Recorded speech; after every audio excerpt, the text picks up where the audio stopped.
Hi, everybody. I just wanted to make a quick video to talk about our syllabus. I'm a little bit of a mess here, so I didn't really have time to brush my hair and look all lovely. So you guys will just have to kind of put up with me in the as-is condition that I am in. Um, so what I wanted to do is just share the syllabus with you, take a quick look at it, point out a few features of it, and then maybe take a quick look at our Canvas site. Okay, once again, remember, my name is Wendy Holmquist. I am your instructor for abnormal psychology for this semester. We're doing a very quick pace 6-week version of this class. And so I'm going to try to get some videos together for you. I'm working on those tonight, and we're just going to move forward the best we can. So here we go. So taking a look at our syllabus, and real quickly, once again, I'm very bad at videos. For some reason, it just kind of freaks me out to be looking at a screen and then see my little face over here in the corner.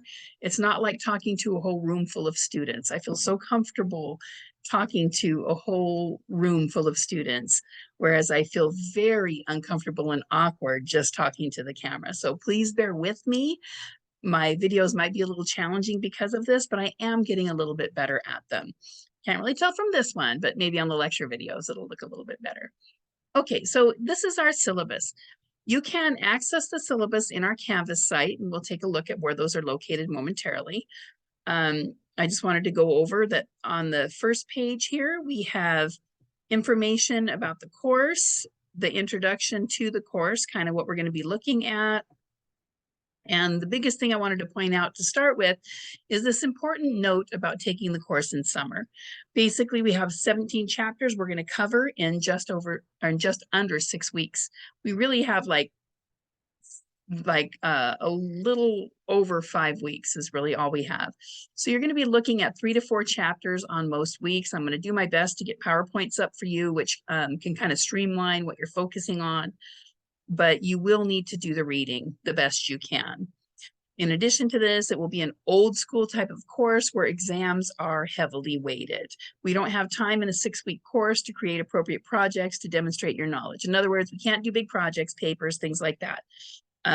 Number one, I don't have time to grade that many people's papers in such a short period of time, get them feedback, allow them time for revisions. All of those things just won't work in a 6-week course. So in this course, we're kind of stuck with the majority of your grade coming from the exams. So if you don't test well, you might want to reconsider taking this course in the summer. At least with me, other instructors might have it set up a little bit differently. So you can also look at other instructors for how they set up their courses. I do not penalize you for late work. Once an assignment is open, it will stay open the whole rest of the time. So you will not get points off, but I really encourage you to get your discussions done on time, because if you don't get your discussion done on time, other people can't respond to your discussion. So I'll probably be bugging and pestering about that sort of thing throughout the semester. So the bad thing about not penalizing for late work is it makes it a little easier to procrastinate and put things off. So please do your best to stick to those deadlines. All of the activities and assignments in the Canvas site have due dates. Those due dates, do your best to get things done by those due dates. You're not going to be penalized if you don't, but it can really work against you if you procrastinate. All right, so that's the first important part I wanted to talk about. Next, we're going to move on to, kind of jumped way far ahead. All right, so next we're talking about prerequisites. There's no prerequisites for the course. However, it's really nice if you've already taken an intro course, because the intro psychology, you'll already have all the basic principles and know a lot of things before coming into this. A lot of community colleges do not require Psych 1 before taking abnormal. So I'll do my best to kind of back up and give you extra explanation when needed. Let's see what else. There's our learning outcomes. You guys can look at those on your own. How to be successful in this course. There's no shortcuts. Basically, you got to do the reading. You got to take notes. You got to study the material. And here it says using like course objectives to guide you, but basically what I would say really is better to guide you is know your vocabulary. So if you use the vocabulary list at the end of the chapter, that's really going to help you be successful. make sure you know and understand that vocabulary. And when you are trying to see if you know the vocabulary and the terms related to the chapter, you need to test yourself on it. One of the best ways to do it is to like use a flashcard or something of that nature. I think Quizlet you might be able to find a Quizlet out there that has questions from this book as well, because I think I saw one somewhere. So you can use a tool like that. If you do not practice retrieving that information from your memory, then you won't know for sure whether or not you have learned it. We can review our notes, we can take notes, we can read it and reread it and read it and read it. But if we do not try to recall that information, we won't know if it's in there. So in other words, that's, when I do flashcards, I would go ahead and each time I had a flashcard correct, I would set it over into a different pile.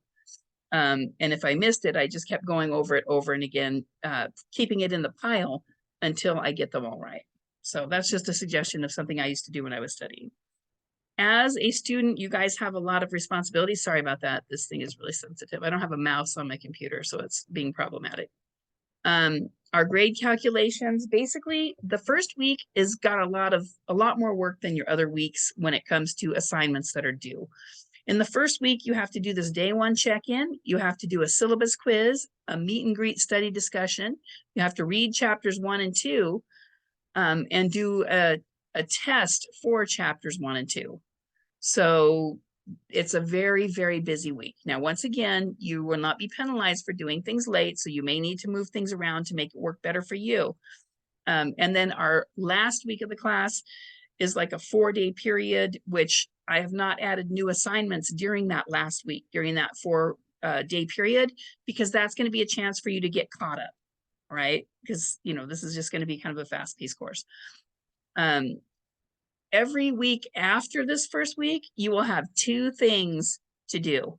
You will have a weekly discussion, which is worth 40 points, and you will have your exam. And your exam is going to be worth 150 points. So every week, just 2 things and all the reading. So it is a lot though. In the exams, right before I post the exam, I plan on posting it Thursday morning or sometime on Thursday that I'll get the exam posted.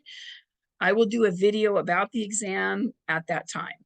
Okay, and I'll probably link it like on the description of the exam and probably send it to you in an announcement as well.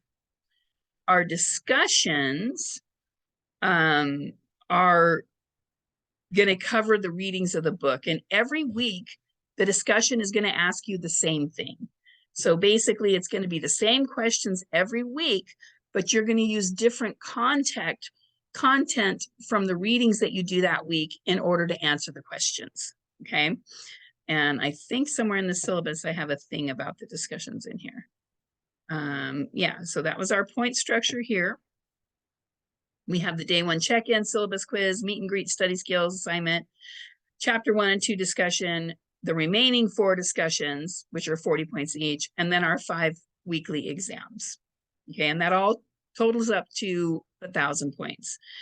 There will be a few little extra credit assignments that I'm going to come up with along the way that you can do, but they're not going to be worth a whole lot of points, but it may be enough to boost a test score up. All right, let's see what else. There's our add dates and our drop dates. Very important dates to know, especially in a class that moves so fast as this. We only have a little bit of time. Knowing when you can drop without a W. The 1st of July is the last day that you can drop this class without a W. So if you feel like you get through the first week and you're starting that second week and it just feels like it's going to be too much, you may want to consider withdrawing at that time so that you don't end up with a W on your transcript or an F. The last date to drop with a W is the 19th. So it's very, it's only like 2 weeks later.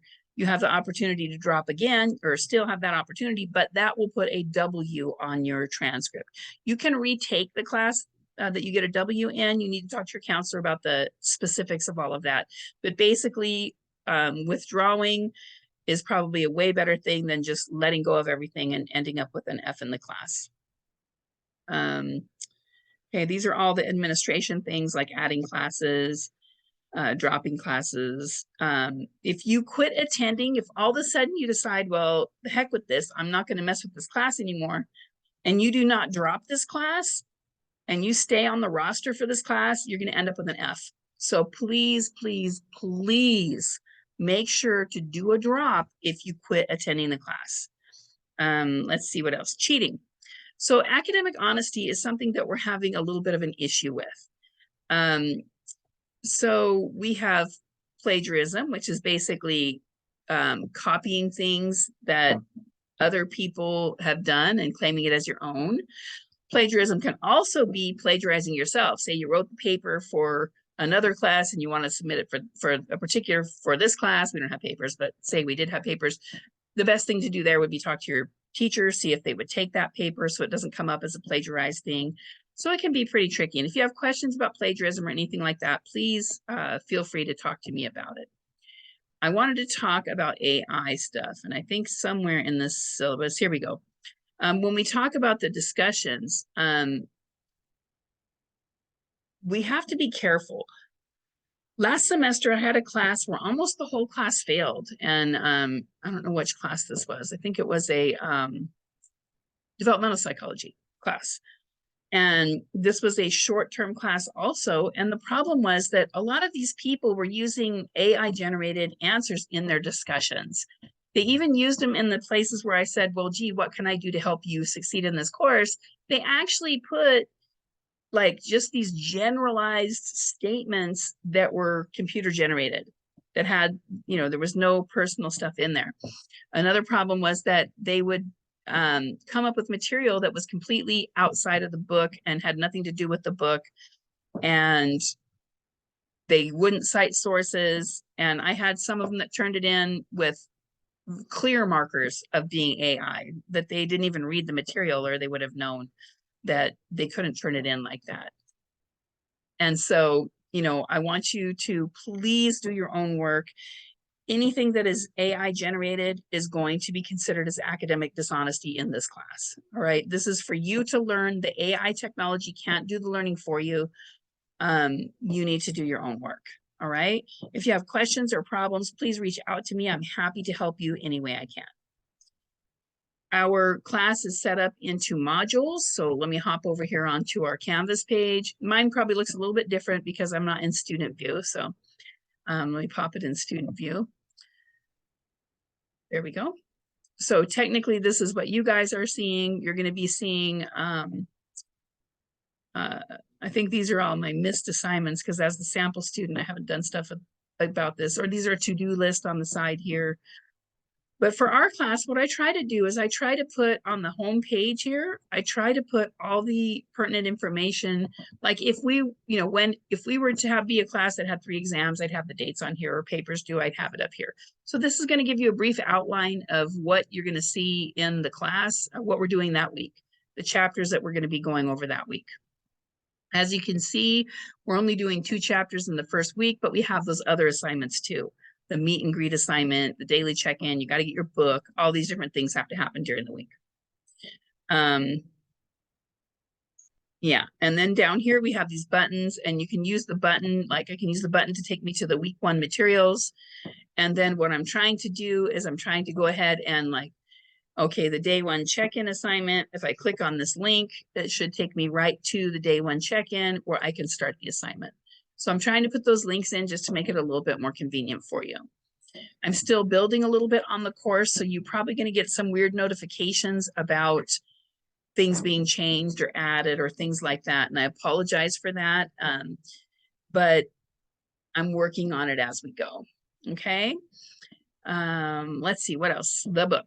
So let's go back over here and talk about, actually, let's do it from the Canvas page. If I go to the home page, let's go to the modules. If I click on modules, I can see everything in the modules. Like right now, I only have module 1 open. And the exam for chapter 1 and 2 isn't in here yet, but it will be. So if I want to find out book information, I can go here. I have book information. This week 1 module has all kinds of stuff. Like if I get confused about how to do the discussions, I can look on the Canvas information right here, and it will talk about that kind of stuff. So the book information, we have, I just cut and pasted it here from our syllabus. This is our book. It's called Abnormal Psychology, A Modern Approach, 3rd edition. If you have a 2nd edition or you have access to a 2nd edition, that's fine too. It's not going to be enough different to make a big problem. You can buy it through the bookstore. You can buy it through the publisher using this little scan code, which takes you right to their store. It ranges anywhere from like $40 to $77, depending on if you're just getting an online version or if you're getting a print and online. There's some different combinations that you can get. I think they also do like a loose leaf version and stuff. So that's the book information. Once again, if you have any questions, let me know. I think that's really all I wanted to talk about with the syllabus. I know that this video is all over the place. I didn't make an outline for what I was going to do. I just want to get this stuff up for you so that you have it.